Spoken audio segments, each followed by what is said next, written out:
اما بعد فاعوذ باللہ من الشیطان الرجیم بسم اللہ الرحمن الرحیم رب اشرح لی صدری ویسر لی امری واحلل عقدۃ من لسانی یفقهوا قولی۔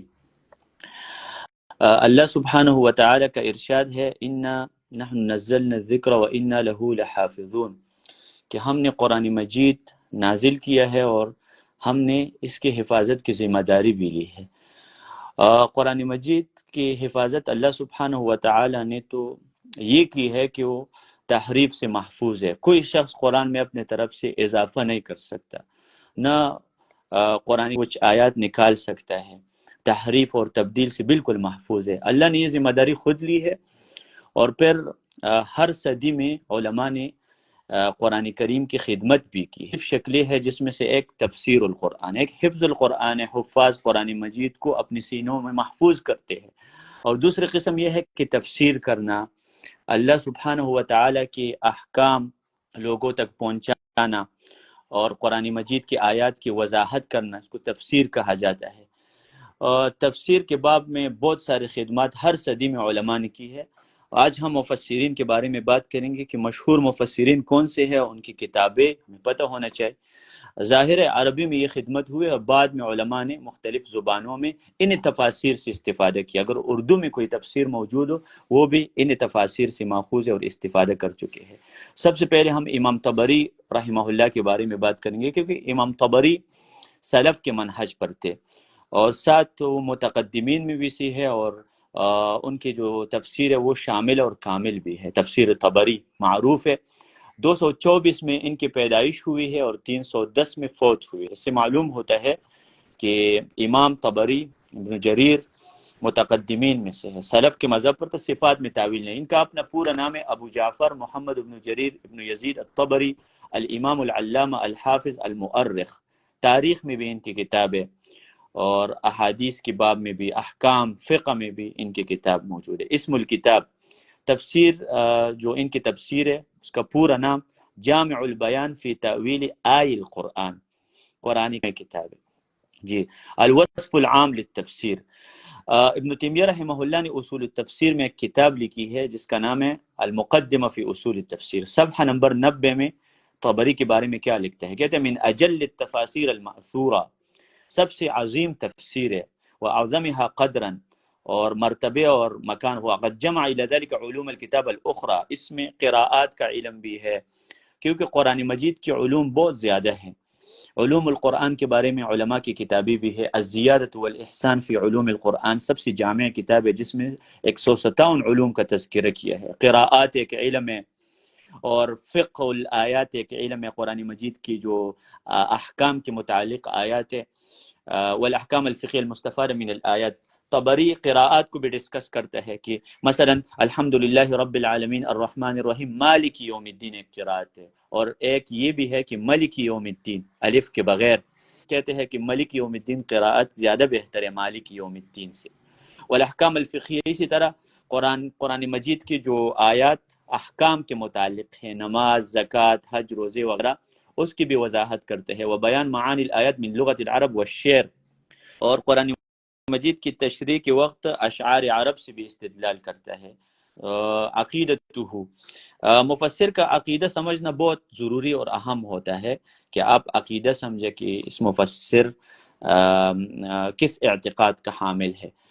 تو عقیدے کے بارے میں طبری کی کتاب بھی ہے صریح السنہ کے نام سے، جو کہ پبلش ہے۔ اما عقیدتہ فی التفسیر فہو امام، تفسیر میں وہ امام ہے، اور عقیدے میں نصر مذہب السلف، مذہب سلف کے مذہب پر ہے، واحتج لہ، سلف کے مذہب کا دفاع کرتا ہے، ودافع عنہ سے دفاع کرتا ہے۔ لیکن اللہ سبحانہ و تعالی کی کچھ صفات ایسے ہیں جیسے غضب اور حیا، یہ دو صفات ہے، اس میں انہوں نے مفسرین کے اقوال ذکر کی ہے کہ اس میں کچھ لوگ کہتے ہیں کہ اللہ حقیقی طور پر غصہ کرتا ہے، اور حیا کی صفت بھی حقیقی طور پر اللہ کے لیے ثابت ہے، لیکن ترجیح نہیں دی ہے کہ کس کا مذہب حق پر ہے۔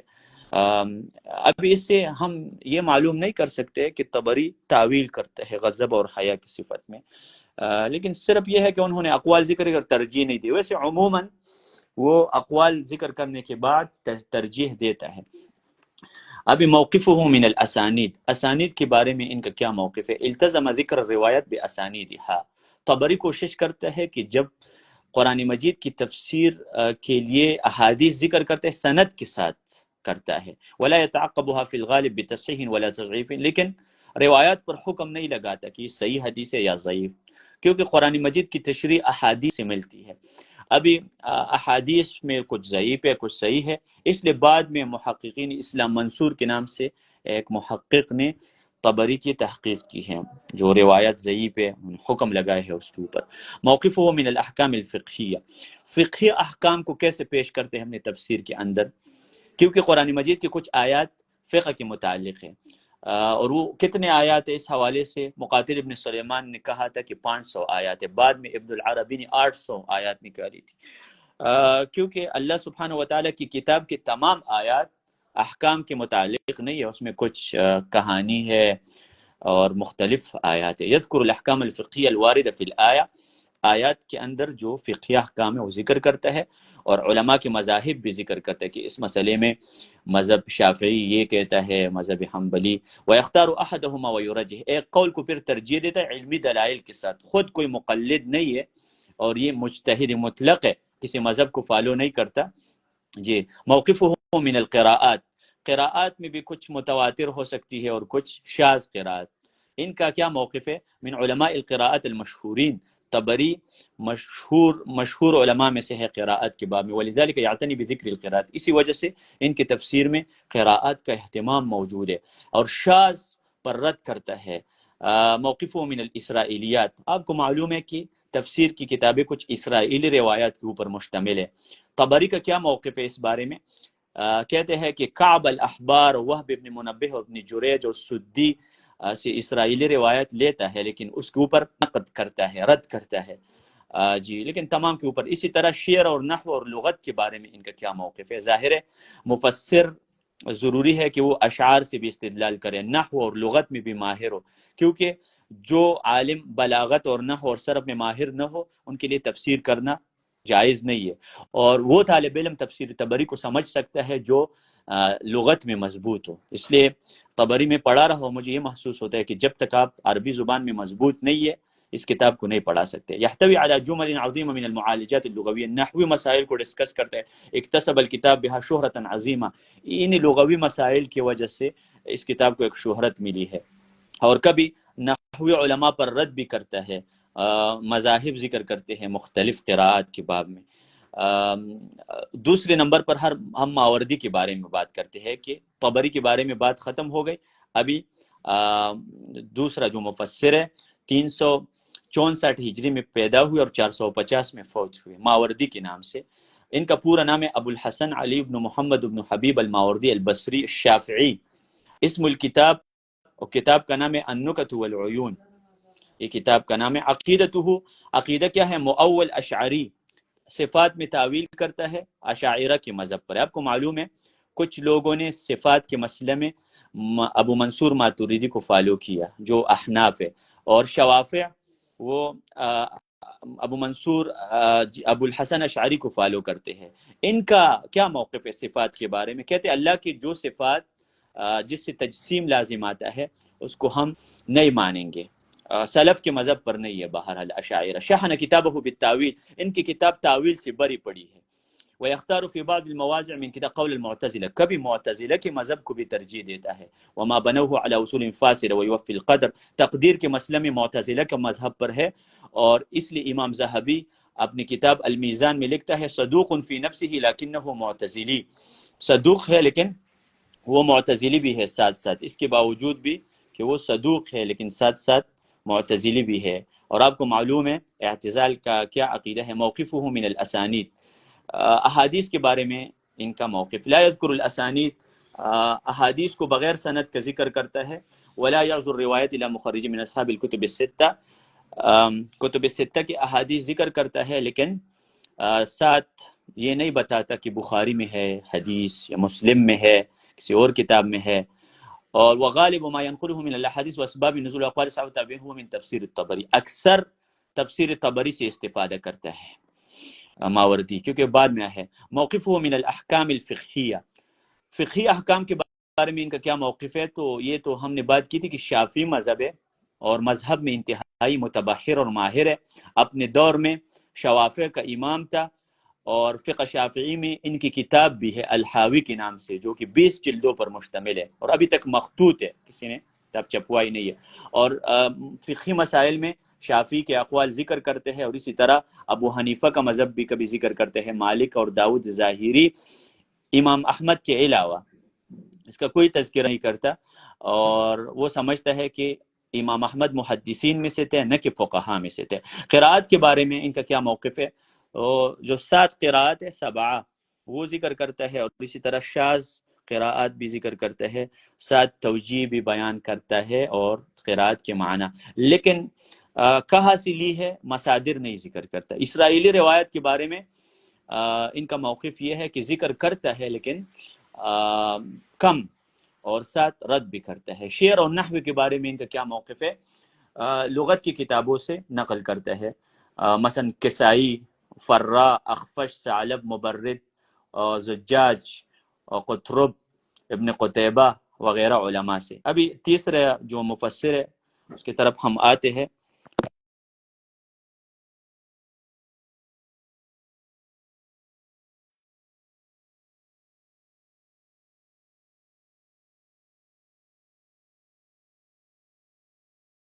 ابو محمد الحسین ابن مسعود المعروف بالفراء البغوی، محی السنہ الامام الحافظ.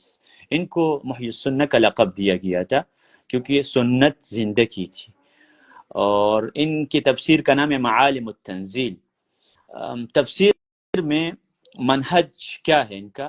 آیات ذکر کرتا ہے، اور ذکر کرنے کے بعد آسان انداز میں مختصر تفسیر کرتا ہے. اور اصل میں یہ تفسیر ثعالبی سے ماخوذ ہے اور مختصر ہے. ثعالبی کی تفسیر کا نام تفسیر ثعالبی جو مشہور ہے، لیکن وہ بدعت کے مذہب پر تھے، بدعتیوں کے مذہب پر تھے. اور جو امام بغوی ہے انہوں نے اس تفسیر کو ثعالبی سے مختصر کیا، لیکن مبتدع اقوال اور ضعیف احادیث و منگڑت احادیث کو نکال کر ابن تیمیہ رحمہ اللہ کہتے ہیں وَيَنْقُلُ الْخِلَافَ عَنْ فِي التَّرْجِيحِ وَلَا يُرَدْ رِوَایَةً عَلَى رِوَایَةٍ. عقیدتہ، عقیدہ کیا ہے؟ سلفی العقیدہ، یثبت للہ سبحانہ ما اثبتہ لنا من الاسماء والصفات، اللہ کے لیے اسماء اور صفات ثابت کرتا ہے. اور شرح سنہ جو ان کی کتاب ہے اس کے ابتداء میں انہوں نے لکھا ہے کہ وفی تفسیر غالب علیہ الاثبات، لیکن کچھ صفات میں وہ تعویل بھی کرتے ہیں، جیسے رحمت کی صفت حیا، غضب. کہتے ہیں رحمت سے مراد اللہ کا ارادہ ہے، اور حیا سے مراد یہ ہے کہ اللہ ترک کرتے منع، کوئی چیز نہیں دیتا کسی کو. غضب سے مراد یہ ہے کہ اللہ انتقام لیتے ہیں، نہ کہ حقیقی، حالانکہ یہ مذہب درست نہیں ہے ان کا. اسانید کے بارے میں کیا ہے؟ ینقل ما جاء عن السلف فی تفسیر دون ذکر الاسناد. سلف سے نقل کرتا ہے لیکن اسناد نہیں ذکر کرتا، اور کوشش کرتے کہ صحیح احادیث پر اعتماد کرے، اور ضعیف روات سے بھی استدلال کرتے ہیں، جی جیسے کلبی وغیرہ ہے نا تفسیر میں ضعیف روات سے. موقفہ من الاحکام الفقہیہ، فقہی احکام کے بارے میں ان کا کیا موقف ہے؟ تو ذکر کرتا ہے آسان انداز کے ساتھ، اختلاف بھی بیان کرتا ہے اس مسئلہ میں، حنفی مذہب ہے، شافعی مذہب یہ ہے، لیکن تفصیل نہیں کرتا. اور اسی طرح قراءات بھی تفصیل کے بغیر ذکر کرتا ہے، اسرائیلی روایات ذکر کر کے اس کے اوپر رد نہیں کرتا. اور شعر اور نحو اور لغت کے بارے میں بھی کبھی بلاغی کے نقاط بیان کرتا ہے، اعرابی مباحث ڈسکس کرتا ہے وغیرہ. اس بعد ہم چوتھے مفسر کی طرف آتے ہیں، زمخشری. 538 میں فوت ہوئے ہیں اور 447 میں ان کی پیدائش ہے. ابو القاسم محمود ابن عمر ابن محمد الحنفی المعتزلی، الملقب جار اللہ. جار اللہ ان کی لقب ہے. معتزلہ کے مذہب کا بہت بڑا امام تھا اور فقہ میں حنفی ہے. تفسیر کا نام ہے الکشاف عن حقائق التنزیل وعیون الاقاویل فی وجوہ التأویل، یعنی مشہور ہے کشاف کے نام سے. ان کا کیا عقیدہ تھا؟ اعتزال کا مذہب اپنایا تھا. اور یہ معتزلہ کون لوگ ہیں؟ کہتے ہیں کہ ہم قیامت کے روز اللہ کو نہیں دیکھ سکیں گے. وَيُؤَكِّدُ بِكُلِّ مَا يَمْلِكُ مِنْ قُوَّةِ الْحُجَّةِ وَسُلْطَانِ. قال الذهبي في الميزان صالح، اچھا انسان ہے، لیکنہ داعیۃ الی الاعتزال اجارنا اللہ، لیکن اعتزال کی طرف دعوت دیتا ہے، معتزلہ کے مذہب کو سپورٹ کرتا ہے. اللہ سبحانہ و تعالی اس سے ہمیں بچائے، اور ان کے کشاف سے بچنا چاہیے. جو طالب علم ابتدائی ہو تفسیر کشاف بالکل نہ پڑھے. وهو يحرص على ان ياخذ من الايه ما يبدي مذهبه الباطل، اپنے مذہب باطل کے لیے، باطل مذہب کے لیے بہت کوشش کرتا ہے کہ قرآن مجید کی آیات سے اعتزال ثابت کرے، اور ہمیں اہل سنت کو کبھی حشویہ کا نام دیتے ہیں، کبھی مجبرہ کا نام دیتے ہیں، اور مشبہہ کا بھی نام دیتے ہیں۔ اس تفسیر کی خصوصیت یہ ہے کہ بلاغے کے اوپر بڑا فوکس کرتا ہے، کیونکہ لغت کا بہت بڑا امام تھا، اور احکام فقہیہ کے بارے میں حنفی مذہب پر ہے لیکن تعصب نہیں کرتا۔ لغت اور نحو اور شعر کے بارے میں کیا ہے، یعتنی ببیان ما فی من ثروۃ بلاغیہ من المعانی، قرآن مجید میں جو علم البیان کی قواعد ہے یا بلاغہ معانی کی، وہ ذکر کرتا ہے، اور اسرائیلی روایات کے بارے میں ان کا کیا ہے، صورتوں کے فضائل کے بارے میں منگڑت احادیث ذکر کرتا ہے، ہر صورت کے آخر میں اس کے فضائل کے بارے میں تفصیل ذکر کرتا ہے۔ اچھا، اس کے بعد ہم ایک اور مفسر کے بارے میں بات کریں گے، ابن عطیہ، 5 نمبر جو مفسر ہے یہاں پر، ان کا کیا منہج ہے۔ 480 میں پیدا ہوئے اور 541، ظاہر اندلس کا رہنے والا تھا، جہاں پر ابن حزم رحمہ اللہ پیدا ہوئے، غرناطہ۔ ان کا پورا نام ہے ابو محمد عبد الحق ابن غالب ابن عطیہ الاندلسی القاضی العلامہ، اور تفسیر کا نام ہے المحرر الوجیز فی تفسیر الکتاب العزیز۔ اصل میں یہ تفسیر خلاصہ ہے تمام تفاسیر کا جو سابقین نے لکھی تھی، وتحرف اقرب الصحم ويفسر الآية بعبارة عذبة سهلة، آسان انداز سے عبارت کو شرح کرتا ہے، اور امام طبری سے اکثر نقل کرتا ہے اپنی کتاب میں۔ عقیدتہ، ان کا عقیدہ کیا ہے، یہ بھی مؤولہ میں سے ہے، اور یہ بات یاد رکھے اکثر مفسرین قرآن مجید کی آیات میں تعویل کرتے ہیں، خاصتاً صفات کے آیات میں۔ اس بارے میں ایک عالم نے کتاب لکھی، المفسرون بین التاویل والاثبات فی باب الاسماء والصفات، اس میں تمام مفسرین کا تذکرہ کیا کہ کون مؤولہ میں سے اور کون مثبتین میں سے ہے۔ ظاہر اہل الحدیث تعویل کے مذہب کو نہیں اپناتے، یدافع عن التاویل الاشعری، اشاعرہ کے مذہب کو فالو کرتے ہیں، اور ابن تیمیہ رحمہ اللہ نے لکھا ہے کہ وہ تفسیر ابن عطیہ امثال اتبع والجواز من البدع من تفسیر زمخشری، ابن عطیہ کی تفسیر زمخشری کی تفسیر سے اچھی ہے، ابن تیمیہ کہہ رہا ہے، اور لیکن اس کے باوجود بھی وہ تعویل کرتا ہے۔ اسانید کے بارے میں ان کا کیا موقف ہے، اکثر علماء کے اقوال، تابعین اور صحابہ کا اقوال ذکر کرتے ہیں سند کے بغیر، اور کبھی ان کے اوپر حکم بھی لگاتے ہیں ضعف کا۔ احکام فقہیہ کے بارے میں ان کا کیا مذہب ہے، فقہی مسائل میں سلف کا مذہب ذکر کرتا ہے کہ فقہا کے اقوال کون سے ہیں، اور ساتھ ترجیح بھی دیتے ہیں کہ اس مسئلے میں علماء کا کون سا قول راجح ہے، اور ساتھ اجماع بھی ذکر کرتا ہے۔ قراءت کے بارے میں یہ ہے کہ بہت سارے قراءت ڈسکس کرتے ہیں، المحرر الوجیز میں شاذ قراءت بھی موجود ہے ساتھ۔ اور اسرائیلی روایت کے بارے میں ان کا یہ موقف ہے کہ وہب ابن منبہ اور سدی سے نقل کرتا ہے، اور ساتھ رد بھی، اور ظاہر نحو اور لغت کا امام بھی ہے، شواہد ادبیہ سے بھی استدلال کرتے ہیں۔ اس کے بعد ہم آتے ہیں چھٹے نمبر مفسر کی طرف، ابن الجوزی، 508 ہجری میں پیدا ہوئے اور 597 میں فوت ہوئے۔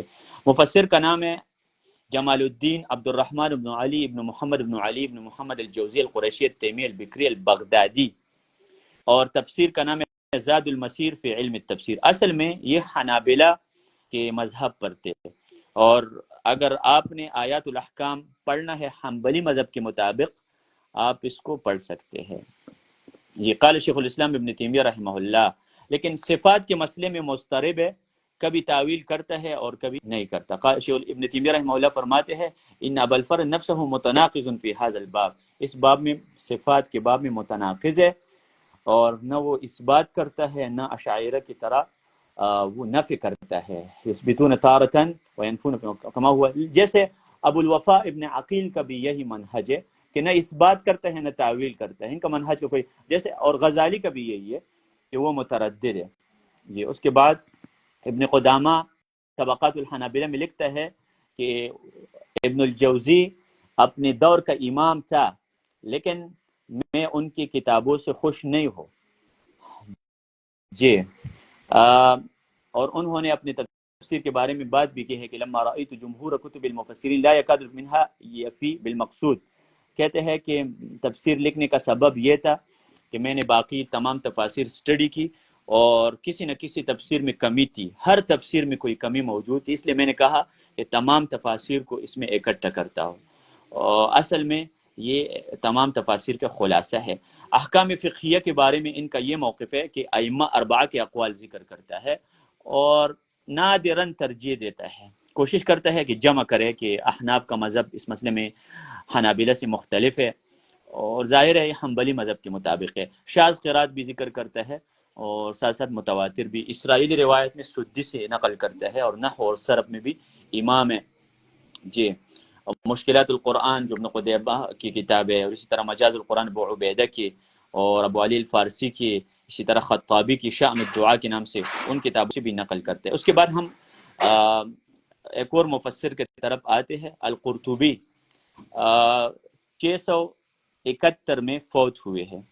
ظاہر ہے ابھی ہم آگے جا رہے ہیں زمانے کے لحاظ سے۔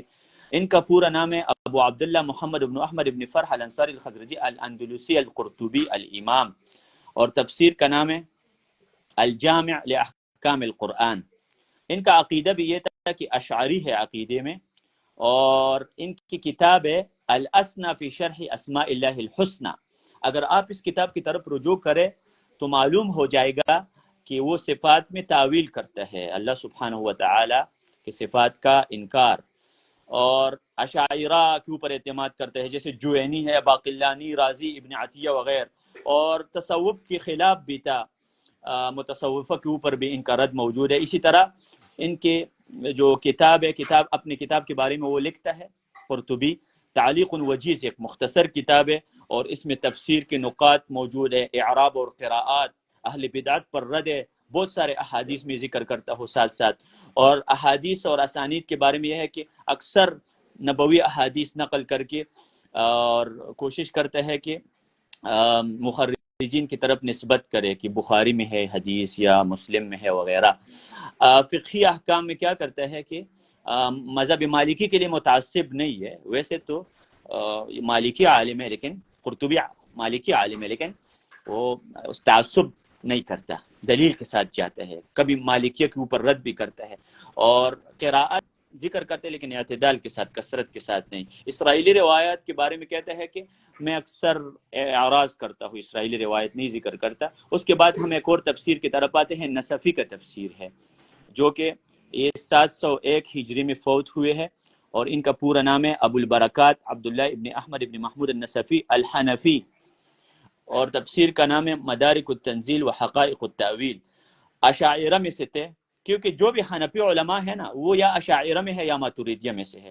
تمام صفات کی تعویل کی ہے انہوں نے بغیر استثناء کے، اور یہ تفسیر بیضاوی اور کشاف سے خلاصہ ہے۔ اصل میں نصفی کی جو تفسیر ہے یہ کشاف اور بیضاوی دونوں سے خلاصہ ہے، لیکن وہ معتزلہ سے متاثر نہیں ہے، اور زمخشری کے اوپر رد بھی کرتا ہے کبھی کبھی۔ فقہی احکام کے بارے میں ان کا یہ موقف ہے کہ مخالفین پر رد کرنا اور احناف کی تائید کرنا، اور لغت اور نحو اور بلاغہ بھی ان کی تفسیر کی خصوصیات میں سے۔ اسی طرح 7 قراءت ذکر کرتے ہیں، اور ہر قراءت کی نسبت اپنے قاری کی طرف کرتے ہیں۔ اسرائیلی روایت کم ذکر کرتا ہے۔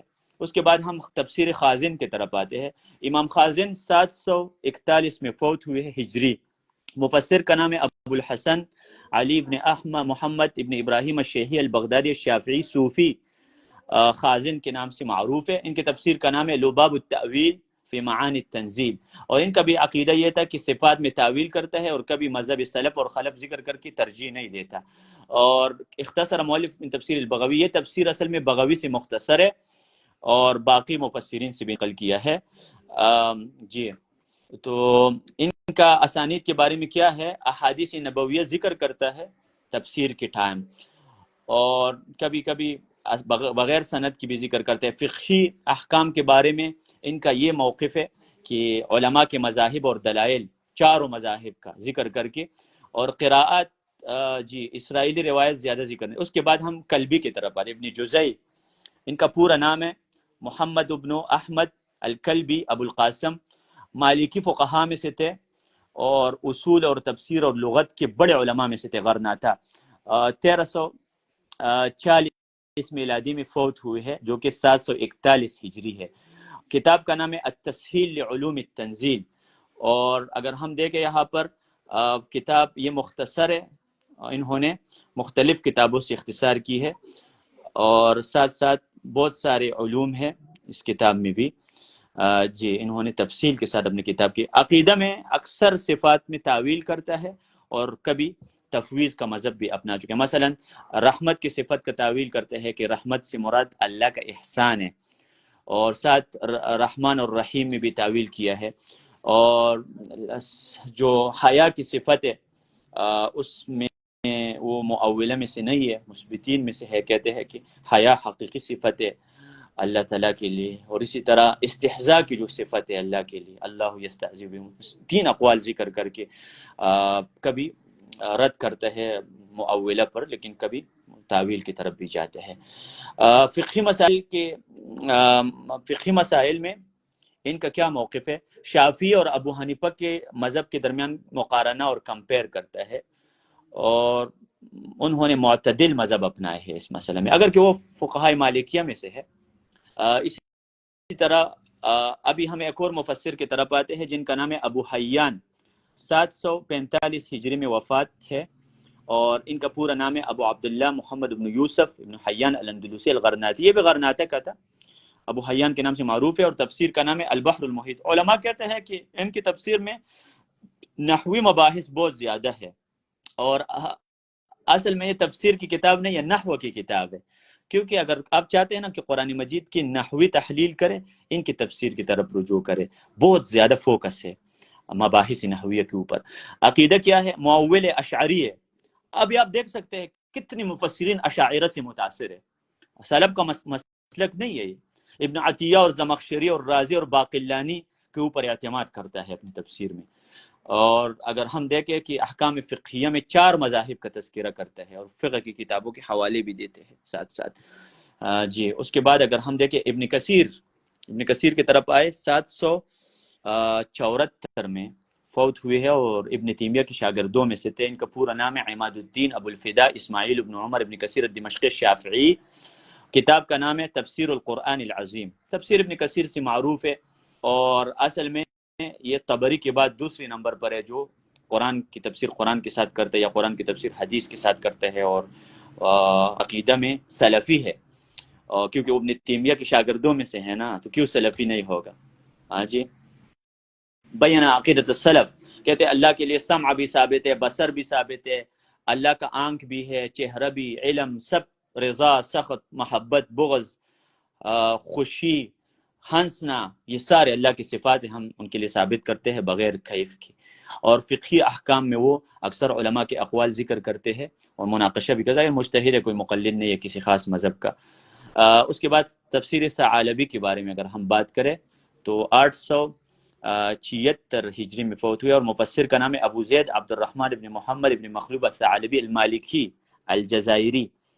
تفسیر کا نام ہے الجواہر الحسان فی تفسیر القرآن، اور اس تفسیر کو بغوی نے پھر مختصر کر کے معالم التنزیل نام، جو تفسیر بغوی ہے نا وہ اسی کے مختصر ہے۔ عقیدہ میں معول ہے، تعویل کرتا ہے، ابن عطیہ کا عبارات ذکر کر کے نا ان کو فالو کرتا ہے۔ اور ساتھ ساتھ اگر ہم دیکھیں یہاں پر اسرائیلی روایت کے بارے میں ان کا موقف یہ ہے کہ احادیث ذکر کرتا ہے، جیسے کتب ستہ کی احادیث نقل کر کے، امام نووی کی کتاب الاذکار سے نقل کرتے ہیں، ترغیب و ترہیب منذری سے، اور اسی طرح احکام فقہیہ میں وہ امام مالک کو فالو کرتا ہے، اور ساتھ ساتھ باقی مذاہب کا بھی تذکرہ کرتا ہے۔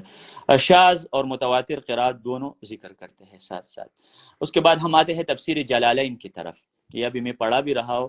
2 علماء نے لکھی تھی، جلال الدین محلی نے سورۃ کہف سے سٹارٹ لیا تھا والناس تک، پھر وہ فوت ہوئے، اور اس کے بعد جلال الدین سیوطی آئے اور انہوں نے فاتحہ سے سورۃ کہف تک لکھی۔ جلالین اس لیے کہتے ہیں نا، 2 جلال الدین، ایک محلی اور ایک سیوطی۔ یہ تفسیر اصل میں ایک مختصر ہے، لیکن ابتدائی طالب علم نہیں، ان کو نہیں پڑھنا چاہیے، کیونکہ یہ ابتدائی طالب علموں کے لیے نہیں ہے۔ صفات میں اشاعرہ کے مذہب پر ہے، اور محلی دونوں اشاعرہ کے مذہب پر ہے، کیونکہ سیوطی یہ اہل سنت کے علماء میں سے نہیں ہے۔ اور اسی طرح رحمت کی صفت کی تعویل کرتے ہیں، حیا کی صفت کو نہیں مانتا اللہ کے لیے، محبت کی صفت کو اللہ کے لیے نہیں مانتا، اور اسی طرح اللہ کا آنا جو قرآن میں ہے نا، وجاء ربک والملک صفا، اللہ آئے گا، وہ کہتے ہیں اللہ کا آنا ثابت نہیں ہے۔ اسی طرح جی اور بھی بہت ساری صفات ہے۔ اللہ کا استوا عرش کے اوپر یہ نہیں مانتا، اور سیوطی بھی ساتھ ساتھ وہ بھی کرتا ہے، یہ تو دونوں مؤولہ میں سے ہے۔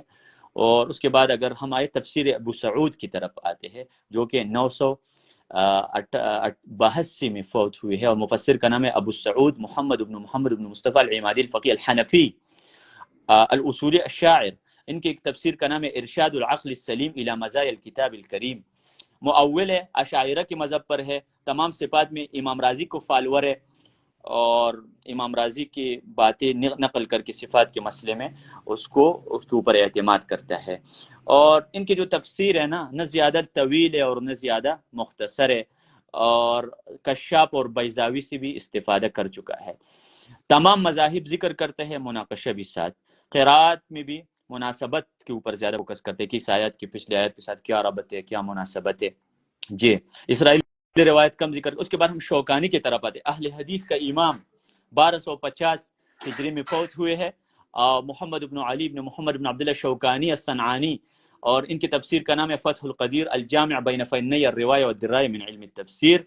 عقیدہ میں سلف کے مذہب پر ہے، ان کا ایک رسالہ بھی ہے صفات کے مسئلے کے بارے میں، التحف فی مذاہب السلف۔ اہل کلام پر رد ہے، جو لوگ عقل کو نصوص پر ترجیح دیتے ہیں ان پر بھی رد ہے، اور جو ماتریدیہ اشاعرہ ہے سب پہ رد ہے، اور کہتے ہیں کہ اللہ سبحانہ و تعالیٰ کے لیے تمام صفات ہم ثابت کرتے ہیں، ابن تیمیہ کے مذہب پر ہے۔ اور ان کی جو تفسیر ہے بہت علمی ہے، کچھ مدارس میں مقرر بھی ہے۔ ساتھ ساتھ فقہی مذہب ظاہر ہے اہل الحدیث میں سے ہے، تو 4 مذاہب ذکر کرتے ہیں، ہر مذہب کے دلائل۔ ان کے فقہ میں ایک کتاب بھی ہے نیل الاوطار کے نام سے، السیل الجرار، اور ساتھ الدرر البہیہ، کئی کتابیں لکھی ہے۔ اور ساتھ ساتھ مجتہد امام ہے، کئی کتابیں انہوں نے لکھی ہے، جو میں نے آپ کو بتایا الدرر البہیہ، نیل الاوطار، اس میں اکثر احناف اور مقلدین پر رد کرتا ہے، تقلید کے خلاف ان کے کتاب بھی ہے۔ قراءت کے بارے میں وہ تقریباً 7 قراءت ذکر کرتے ہیں، اور شاذ بھی۔ اسرائیلی روایت کم ذکر کرتے ہیں، لغت کے اوپر ان کا فوکس ہے، نحو اور شعر کے اوپر بھی ہے۔ اس کے بعد ہم ایک اور مفسر کی طرف آتے ہیں جن کا نام آلوسی ہے۔ مفسر کا نام شہاب الدین محمود ابن درویش الحسینی الآلوسی، ابو الثناء المفسر المحدث الفقیہ الادیب۔ تفسیر کا نام ہے روح المعانی فی تفسیر القرآن العظیم والسبع المثانی۔ اور عقیدہ کیا ہے، یتبین لمن یقرأ تفسیر ان مؤلف یمیل الی التصوف، تصوف کی طرف مائل ہے اور تفسیری اشاری کرتا ہے۔ مثلا الف لام میم میں کہتے ہیں کہ الف میں اللہ کے ذات کی طرف اشارہ ہے، لام میں کہتے ہیں کہ عقل کی طرف اشارہ ہے، اور میم میں محمد کی طرف اشارہ ہے۔ الف لام میم کا یہ اسی طرح ایک یہ صوفی ہے، اور مذہب میں مجھے حنفی لگتا ہے۔ تو اسی طرح یہ ان کا تمام مذاہب ذکر کر کے نا کسی خاص مذہب کے لیے تعصب بھی نہیں کرتا، اور اسرائیلی روایت کم ذکر۔ اس کے بعد ہم ایک اور تفسیر کی طرف آتے ہیں جو اس دور میں لکھا گیا ہے، محمد رشید ابن علی رضا ابن محمد شمس الدین ابن یہ جس کو محمد رشید رضا کہا جاتا ہے، منکرین حدیث میں سے جمال الدین افغانی، محمد رشید رضا، اور سر سید احمد خان، اور امین اصلاحی، ہندوستان اور پاکستان میں جتنے پیدا ہوئے تھے، انکار حدیث۔ اور ان کی تفسیر کا نام ہے تفسیر المنار، تقریباً مکمل نہیں ہے، سورۃ یوسف کے 101 نمبر آیات تک ان کی تشریح موجود ہے۔ اور ان کا جو عقیدہ تھا اعتزال کی طرف مائل تھا، اپنے استاد سے متاثر تھا، محمد عبدہ کے نام سے ان کا استاد ہے، اور جمال الدین افغانی اور یہ سارے لوگ اعتزال کے مذہب کی طرف مائل تھے۔ تو یہ ان کے بارے میں، اور صفات کے حوالے سے سلف کے مذہب پر ہے، لیکن کبھی کبھی صفات میں بھی تعویل کرتا ہے۔ اور ان کا سوشلائز تفسیر ہے، یعنی لوگ معاشرے کو دیکھ کر قرآنی آیات کو معاشرے کے مطابق حل کرنا۔ ينقل كثيرا عن شیخه محمد عبدہ ولا فرق بین الرجل فی المصادر، اکثر اپنے استاد محمد عبدہ پر اعتماد کر، منہجہ فی التفسیر وبما صح عنده من احادیث الرسول وبما جرى عليه السلف وبصریح اللغة مستعینا المتحرر من التقلید، تقلید سے پاک ہے، اور یہ ابھی اس دور میں جو مفسر گزرا ہے۔ اس کے بعد ہم آتے ہیں مراغی کی طرف، تفسیر مراغی، احمد ابن مصطفیٰ نام ہے، اور تفسیر کا نام مراغی ہے، تمام صفات میں تعویل کرتا ہے، اور یہ بھی ابھی اس دور کا ہے۔ جی وصلی اللہ تعالی علی خیر خلقہ محمد وصحبہ اجمعین۔ ہم اس پہ اکتفا کرتے ہیں انشاءاللہ، مفسرین اور بھی ہے، لیکن ایک مشہور تفاسیر ہے، اس کے بارے میں ہم نے بات کی کہ کچھ متقدمین کی ہے اور کچھ متأخرین کی ہے۔ حیاکم اللہ۔ یہ کسی کا سوال ہو کسی بھائی کا، یہاں پر کامنٹ میں لکھ سکتے ہیں۔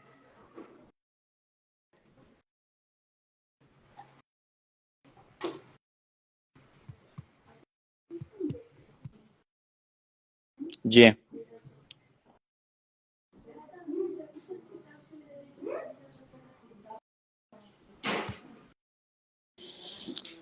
مذہب کی تابعداری کس معنی میں آپ لے؟ اگر تقلید کسی خاص مذہب کے لیے کوئی شخص کرتا ہے، یہ تو بالکل جائز نہیں ہے۔ کسی ایک مذہب کو فالو کرنا اور تمام باتیں حرف اخیر مان لینا، یہ تو حرام ہے۔ شاہ ولی اللہ نے بھی حجت اللہ البالغہ میں لکھا ہے کہ یہ جائز نہیں ہے۔ ابن حزم رحمہ اللہ نے بھی لکھا ہے کہ جائز نہیں ہے۔ امام راضی کی تفسیر بھی مشہور ہے، آپ نے، ہاں اصل میں یہاں پر چونکہ اور بھی تفاسیر تھی لیکن ٹائم کم ہے ہمارے پاس، اس لیے امام راضی کی جو تفسیر ہے مفاتیح الغیب، تفسیر الکبیر، وہ بھی اچھی ہے، سائنسی تفسیر ہے، عقلیات کے اوپر فوکس کرتا ہے، لیکن راضی اہل سنت کے عقیدے پر نہیں ہے۔ یاد رکھے ان چیزوں کو، کیونکہ مفسرین سے متاثر ہو کر سلف کا منہج نہیں چھوڑنا ہے۔ ہمارے پاس طبری ہے، سب سے بڑا امام مفسرین کا، وہ اہل حدیث کے مذہب پر ہے۔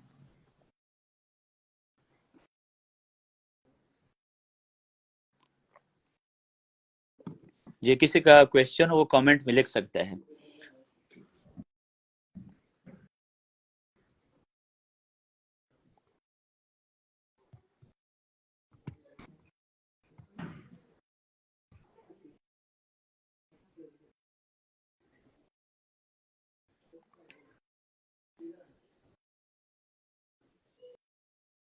سلف کے منہج سے مراد یہ ہے کہ اللہ کے لیے جو صفات ہے وہ آپ مان لیں اور اس میں کوئی تعویل نہ کرے۔ چہرے کی صفت ہے اللہ کے لیے ثابت ہے، حیا، غضب، اور اسی طرح فقہی مسائل میں سلف کا یہ منہج تھا کہ کسی خاص مذہب کو فالو نہیں کرتے تھے، تقلید نہیں کرتے تھے۔ یہ سلف کا منہج تھا جو کہ اہل حدیث کا ہے، کہ چار مذاہب سے پہلے جو لوگوں کی حالت تھی نا، شاہ ولی اللہ نے حجت اللہ البالغہ میں کہا ہے کہ حکایت حال الناس قبل المئۃ الرابعہ، چوتھی صدی سے پہلے لوگوں کی کیا حالت تھی؟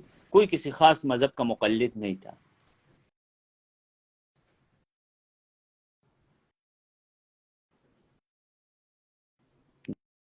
جی،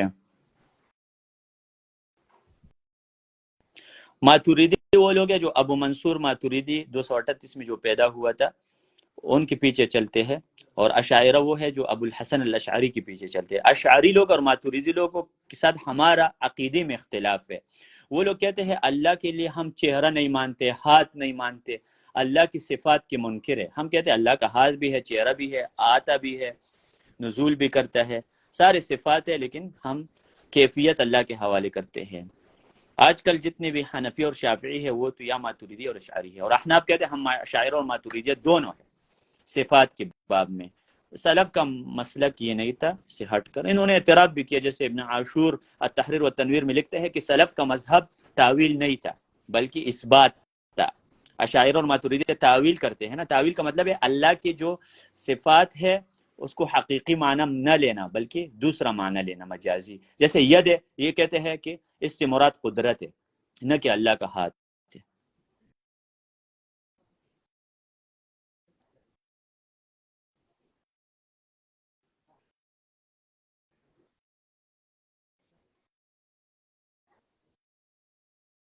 ایک ابتدائی طالب علم کون سے تفسیر سے ابتدا کرے؟ تفسیر سعدی جو کہ عبد الرحمن رحمہ اللہ نے لکھی ہے اور ابن عثیمین کا استاذ تھا، اس سے ابتدا کرنا چاہیے۔ سب سے پہلے طالب علم تفسیر سعدی پڑھے، یا التفسیر المختصر کے نام سے ایک ہے عربی میں، وہ پڑھے، اس کے بعد تفسیر بغوی پڑھے، اور اس کے بعد پھر طبری کی طرف آ سکتا ہے۔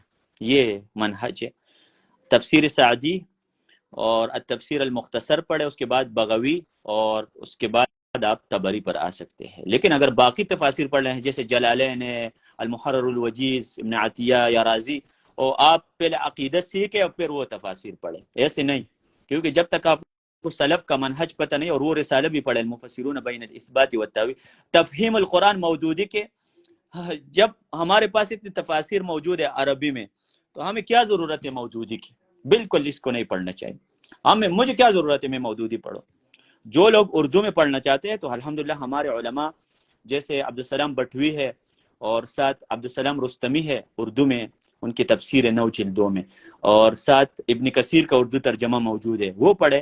کیا ضرورت ہے تفہیم القرآن پڑھنے کی؟ کیونکہ ان لوگوں کا عقیدہ درست نہیں ہے، صحابہ کے بارے میں ان کو بکواسات موجود.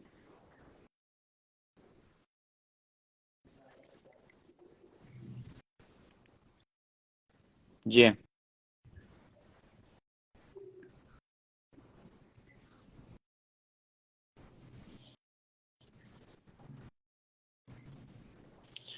اگر اتباع اس معنی میں آپ کرتے ہیں نا کہ حنبلی مذہب سے استفادہ کرے، ان کے جائز باتوں کو لیا جائے جو قرآن حدیث کے ساتھ موافق ہے، اور جو قرآن حدیث کے ساتھ موافق باتیں نہیں اس کو رد کرے، وہ بالکل ٹھیک ہے.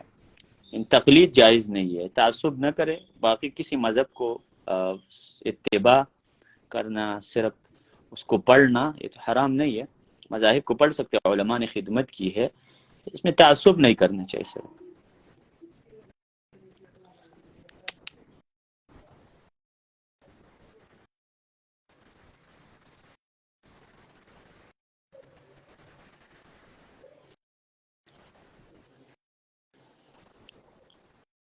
جی کسی کا کوئی سوال ہو پوچھ سکتے ہیں.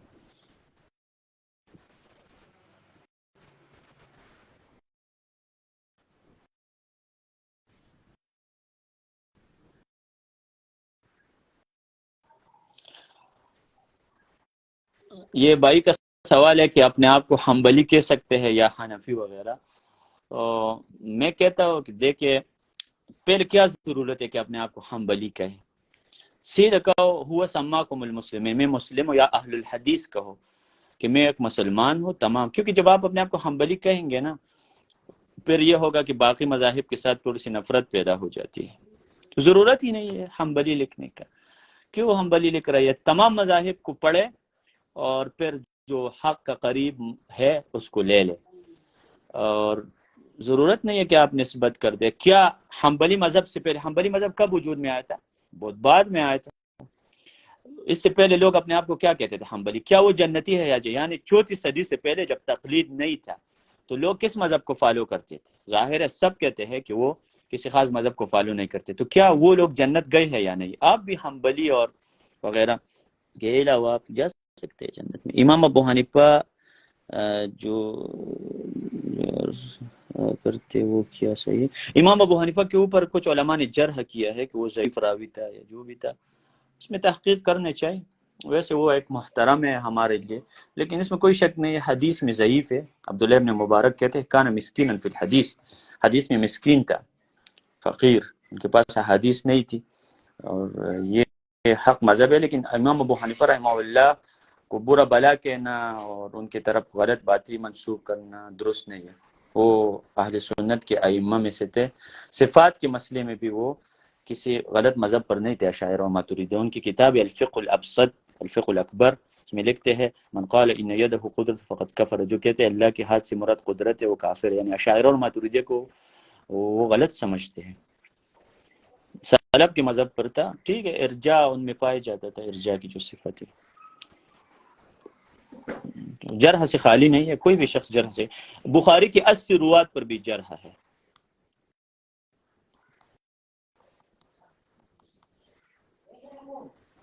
جی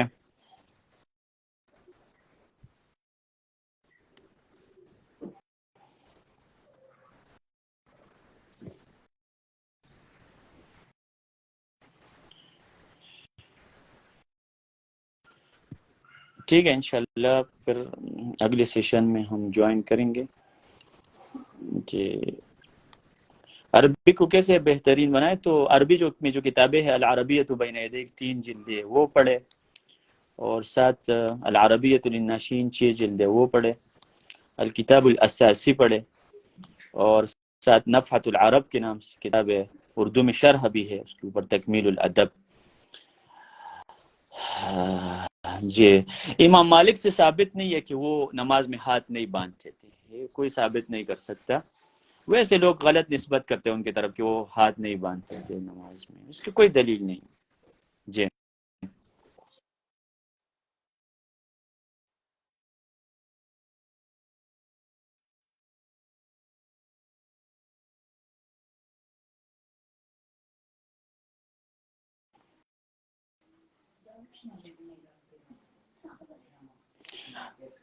میں نے مختلف جامعات میں پڑھا ہے، جو ابو بکر اسلامک یونیورسٹی ہے کراچی میں، اس سے گریجویشن ہے، پھر سلفیہ یونیورسٹی اسلام آباد میں اس سے گریجویشن ہے، سلفیہ یونیورسٹی فیصل آباد ہے اس سے گریجویشن ہے، سرگودا یونیورسٹی سے گریجویشن ہے پاکستان میں، اسلامک یونیورسٹی سے ایم فل کیا ہے۔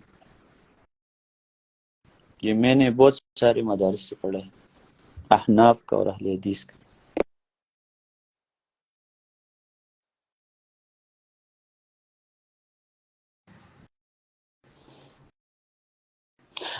مصنف ابن ابی شیبہ میں باب ہے نا بھائی صاحب، بھی آپ بات کریں عبداللہ ابن زبیر کی، باب من ارسل یدیہ فی الصلاۃ، وہ تابعین جو نماز میں ہاتھ نہیں رکھتے تھے، لیکن یہ ان کا اپنا عمل ہے۔ بخاری میں حدیث ہے کان الناس یؤمرون ان یضع رجل ید الیمنى على یده الیسرى فی الصلاۃ، کہ نماز میں ہاتھ رکھنے کا حکم دیا جاتا ہے، سب صحابہ کا اجماع تھا۔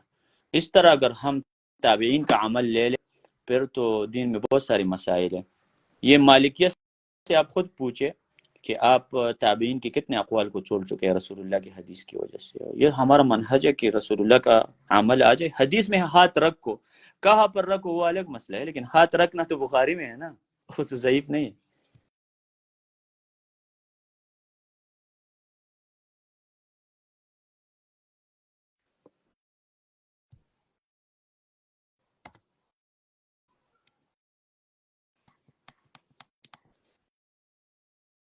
میرے کلاسز یہ مغرب کے بعد ہوتے ہیں، جو آن لائن کلاسز ہیں، مغرب 8 سے 9 تک پاکستان کے ٹائم، پھر 10 سے 11، اور عصر کے بعد بھی ہوتے ہیں، صبح کے ٹائم بھی ہوتے ہیں، قواعد الترجیح مختلف کو جو واٹس ایپ گروپ ہے اس میں ہم لنک شیئر کرتے ہیں، کچھ یوٹیوب پر ہوتے ہیں، کچھ گوگل میٹ پہ، صبح کے ٹائم اور عصر کے بعد، پھر مغرب کے بعد، پھر عشاء کے بعد۔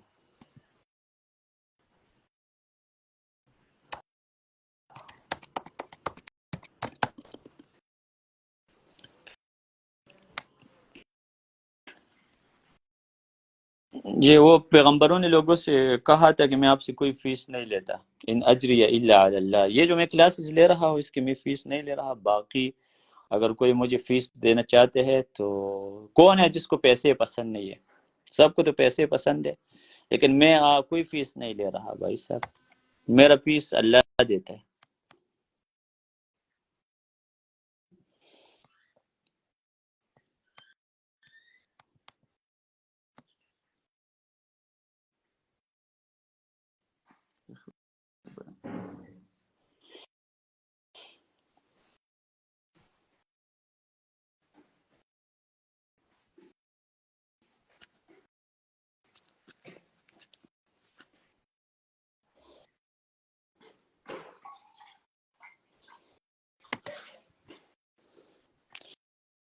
ٹھیک ہے محمد بھائی، اگر کوئی اور کویشچن نہیں ہے کسی کا تو اس کو اینڈ کر دے۔